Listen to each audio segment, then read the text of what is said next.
Добрый вечер, дорогие друзья. В эфире «Арена событий», программа для тех, кто хочет знать события в лицо. С вами Владимир Сенюшкин. Согласно постановлению правительства, 1 марта 2016 года заканчивает действие государственная программа «Ипотека с господдержкой». С огромной долей вероятности российские власти не продлят ее реализацию до 2017 года. Что вообще ждет рынок ипотечного кредитования в наступившем 2016 году? Об этом наш сегодняшний выпуск. Вернемся ненадолго к ситуации годичной давности. Тогда из-за усилившихся негативных явлений в экономике страны, отразившихся в том числе на нашей платежеспособности и на повышении ставок по ипотеке, спрос на ипотечное кредитование резко ушел в пике, достигнув критической отметки. Правительство Российской Федерации и, соответственно, правительство Республики Саха-Якутия приняли меры антикризисной поддержки, которые стимулировали покупателей новой недвижимости и тем самым способствовали активизации рынка. Была утверждена программа жилищного кредитования с государственной поддержкой, стартовавшая в марте 2015-го и рассчитанная на 1 год. На программу было выделено около 400 миллиардов рублей. Были разработаны единые правила выдачи займов, обозначен начальный взнос, максимальный период кредитования, максимальная сумма займа. Ипотека с господдержкой, на нее нет никаких ограничений. В ней могут участвовать любые граждане Российской Федерации, которые имеют желание, имеют возможность и стабильный доход для того, чтобы подтвердить все-таки свой доход, потому что в любом случае огульно кредиты не раздаются, а все-таки проводится анализ заемщика на его платежеспособность, так называемый андеррайтинг. Надо сразу же отметить, что процентные ставки в течение года достаточно постоянно снижались, и на сегодняшний день ставка находится на уровне 10,4%, что является минимальной ставкой за всю историю кредитования как банковскими структурами, так и небанковскими, коими мы являемся, данного направления. Никогда еще ранее таких процентных ставок по ипотеке не было. Принятые меры привели к заметной стабилизации рынка. Конечно, кризис никуда не делся, но говорить о крайне низком спросе на жилье уже не приходится. Ну, именно сейчас, вот на сегодняшний день, на 1 февраля 2016 года, наблюдается ажиотаж в связи с тем, что вот государственная программа поддержки ипотеки скоро заканчивается. 1 марта. Да. К недалекому будущему, которое наступит после 1 марта, мы еще вернемся. Пока же стоит задаться вопросом. А как соотносится наблюдаемый всплеск спроса на жилье и реальное предложение от застройщиков? Государственная программа – это здорово, но рынок есть рынок. Нет ли перекоса в какую-либо сторону? Есть достаточно такая обычная ситуация, когда спрос практически соответствует предложению. Ну вот я говорю, 84 новостройки размещено на сайте, да? А их где-то реально около 100 в Якутске. Это говорит о том, что есть и достаточное предложение. Эти квартиры все продаются на сегодняшний день. Иван Иванович, вы снизили цену квадратного метра жилья. Соответственно, ведь и рентабельность снизилась. Ведь себестоимость же не понизилась? Нет, себестоимость она не понижается никак. Не понижается. Себестоимость, наоборот, поднимается. Когда кризис, эта самая инфляция растет, так, да, в связи с тем, что хотя мы независимы им доллару, да, но тем не менее вот сейчас вот коммунальные услуги, электроэнергии, ну, тех присоединений, которые нас обеспечивают, это самое, тоже водоснабжение, тоже канализация, тоже электроэнергия, тоже газ, они тарифы поднялись.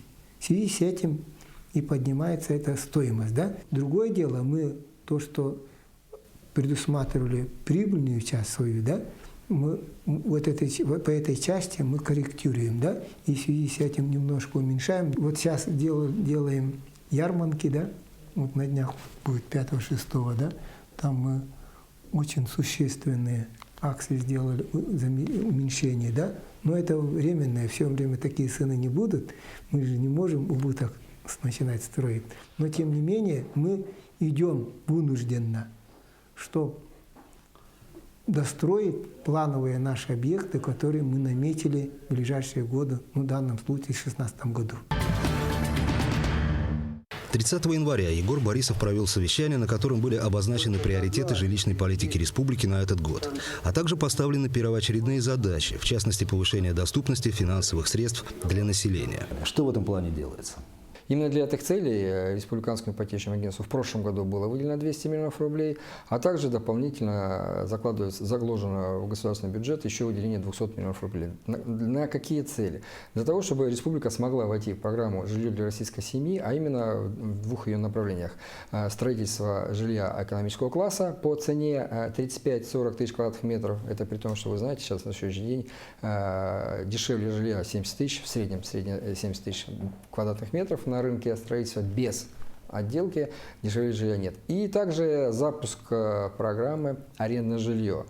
Также строительство арендного жилья с последующей сдачей его в аренду для различных категорий, в том числе и для социально незащищенных слоев с уровнем арендных платежей ниже рыночных на 20%. Задача нашего агентства – работа по сдерживанию роста цены квадратного метра и по предоставлению возможности тем слоям населения, которые не могут на обычных рыночных условиях войти в программу, дать им такую возможность. В том числе и программа «Арендное жилье». А не мало ли это 200 миллионов рублей? Ну, конечно, это мало, но все-таки это возможности бюджета республики, конечно, ограничены, поэтому, конечно, эта сумма может быть не совсем достаточна, но достаточно для того, чтобы войти в программу. А по итогам уже отработки 16-17 год будет сделан анализ, и будет понятно, насколько это востребовано, насколько это, значит, оправдано, и кто все-таки... Потому что, в принципе, в основном будут именно те категории граждан участвовать, которых отдельным, ну, как сказать, будут утверждены эти категории граждан постановлением правительства республики, поскольку деньги бюджетные, вот, сами знаете, за бюджетные деньги особый спрос. Республиканский Алмаз-Эргиенбанк также получил средства на увеличение уставного капитала. И теперь... Благодаря сотрудничеству с правительством Республики Саха-Якутия в этом году мы с 8 февраля начинаем программу по кредитованию индивидуальных жилых домов, также многоквартирных домов в улусах и районах не менее 20 тысяч населения. 1 миллиард рублей предусмотрен банком на индивидуальное жилищное строительство, 500 миллионов на приобретение жилья в многоквартирных домах. Первоначальный взнос от 0 до 70%, минимальная ставка 9,5 для молодых семей, один член семьи должен быть до 35 лет. Максимальная ставка, если нет первоначального взноса, это будет 10,9% годовых. Есть пункты, которые увеличивают ставку. Это плюс 1 пункт до завершения строительства, если отказ от страхования 0,7%, или если нет зарплатного проекта, то 0,5 добавляется к процентам. Максимальная эффективная ставка получается до 13%. Мы же республиканский банк, да. И поэтому для своего населения, для своей республики должны какие-то социальные, нести социальную ответственность, считаем. Поэтому мы внесли вот такие пункты. А жизнь вносит свои коррективы. И сейчас многие люди задумываются, а как поступить? Ждать ли падения цен или, напротив, они увеличатся? Вернется ли за временными рамками действия программы «Ипотека с господдержкой» стагнация рынка? Я думаю, что не вернется. Как раз будет сезонный подъем спроса, потому что весна наступает, строительные все-таки работы начнутся на объектах. И вот как раз к тому моменту эта программа закончится, а может она и не закончится. То есть мы сидим в небольшом невидении, но лично я этому вообще внимания не прилагаю, потому что знаю, что все равно какая-то поддержка будет от государства. Наш президент Путин Владимир Владимирович вот позавчера, недавно, даже буквально позавчера сказал так: строителям надо помогать строить, а жителям надо помогать покупать.